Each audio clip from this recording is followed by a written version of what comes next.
1835, the United States did something it has never done since. It paid off its entire national debt. Every dollar. Gone. President Andrew Jackson threw a party.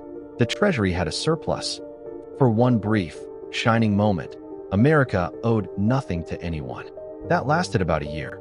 Today, the U.S. national debt sits at over $36 trillion. That's trillion with a T. It's growing by roughly $1 trillion every 100 days. And here's the strange part. The entire global financial system depends on it. Because America didn't just accumulate debt, it turned debt into the world's most valuable product. This is the story of how a country convinced the world to buy its IOUs, and why everyone keeps coming back for more. Let's start with something that doesn't make sense. If you went $36 trillion into debt, people would stop lending to you. They'd repo your car, foreclose on your house. Your credit score would look like a crime scene. But when the U.S. government does it, investors line up to lend more. Not just Americans.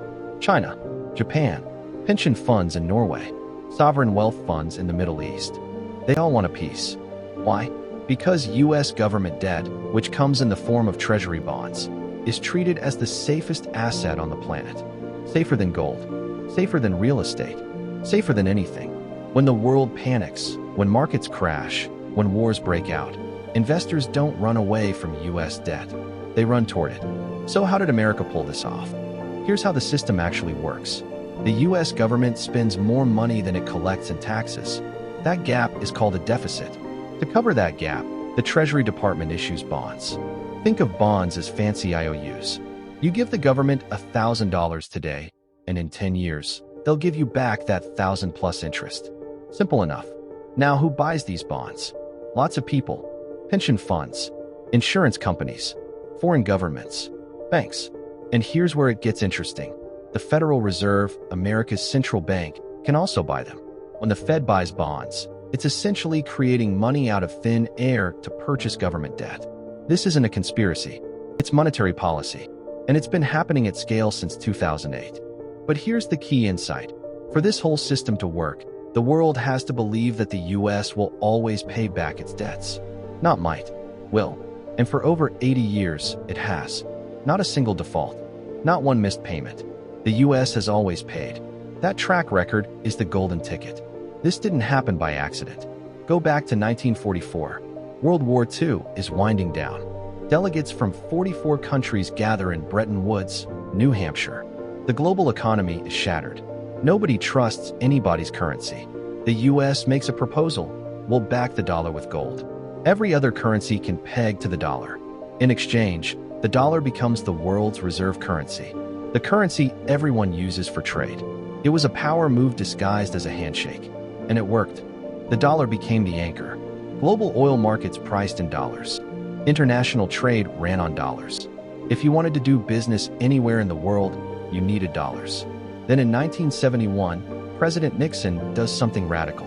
He ends the gold standard. No more gold backing. The dollar would now be backed by nothing. Or more accurately, by the full faith and credit of the United States government. Economists panicked. They predicted chaos. But chaos never came. Why? Because by that point, the world was already hooked. The entire global economy ran on dollars. Switching would be too expensive, too risky, too complicated. So everyone just kept using them. Here's where it gets wild. Because the dollar is the global reserve currency, the U.S. has a superpower that no other country has. It can borrow money in its own currency. Think about what that means. If Argentina borrows money, it borrows in dollars. If it can't pay back the loan, it has to earn or buy more dollars, which it doesn't control. That's painful. That causes crises. But when the U.S. borrows, it borrows in dollars. And the U.S. controls the supply of dollars.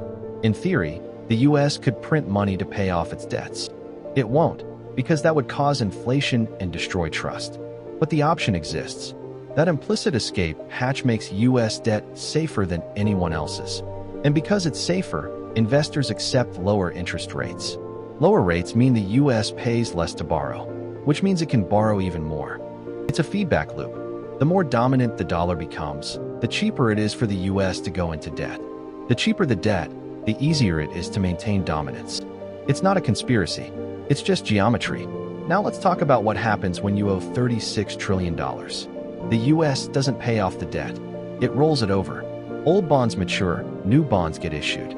As long as people keep buying the new bonds, the system continues. But here's the catch: interest payments. Right now, the US government spends over $1 trillion a year just on interest. Not paying down the debt, not building roads or funding schools, just interest. That's more than the entire defense budget. And it's accelerating. As interest rates rise, so do those payments. Every percentage point increase in rates adds hundreds of billions to the bill. At some point, the math stops working. At some point, investors start asking, can they actually afford this? We're not there yet, but we're closer than we've ever been. Now here's the irony. The US constantly lectures other countries about fiscal responsibility. The IMF, which is heavily influenced by the US, imposes austerity measures on nations that borrow too much. But America plays by different rules. And those rules exist because of a historical accident. Because the US came out of World War II as the dominant economic power. Because Bretton Woods happened in New Hampshire, not Shanghai. Because the printing presses that matter are in Washington, not Brussels. It's not merit, it's timing. And timing doesn't last forever. So what could go wrong? Scenario 1. Inflation spirals out of control. If prices keep rising, the Fed has to raise interest rates to slow the economy. Higher rates make government debt more expensive. More expensive debt increases the deficit, which requires more borrowing, which increases the debt. You see the problem? Scenario 2. The world finds an alternative. China has been trying to internationalize the yuan for years. Europe has the euro. Crypto advocates believe digital currencies could replace fiat altogether. None of these have succeeded yet.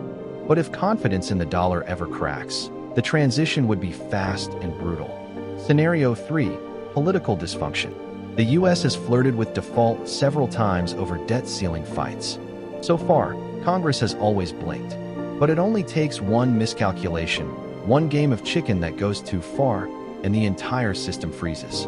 A US default would be the financial equivalent of a nuclear detonation. And the bomb is sitting on a timer that nobody's quite sure how to read. Here's the ultimate question. Is the US national debt a crisis or a feature? For decades, it's been a feature. The ability to borrow cheaply has funded wars, infrastructure, social programs, and corporate bailouts. It's allowed the US to spend beyond its means without immediate consequences. But every system has limits. The US has been playing a game that requires perpetual confidence. Confidence that it will always pay back its debts. Confidence that the dollar will remain dominant. Confidence that the rest of the world has no better option. And for now, that confidence holds. But confidence isn't math. It's psychology. And psychology can shift overnight. In 1835, America had zero debt and threw a party. Today, it has 36 trillion and the world keeps lending. Maybe that's genius. Maybe it's a house of cards. Or maybe it's both. The question isn't whether the debt is big. It's whether it matters. And the only way to find out is to keep going until it does. If this breakdown helped you understand America's debt-driven economy, like the video and subscribe for more clear finance explainers.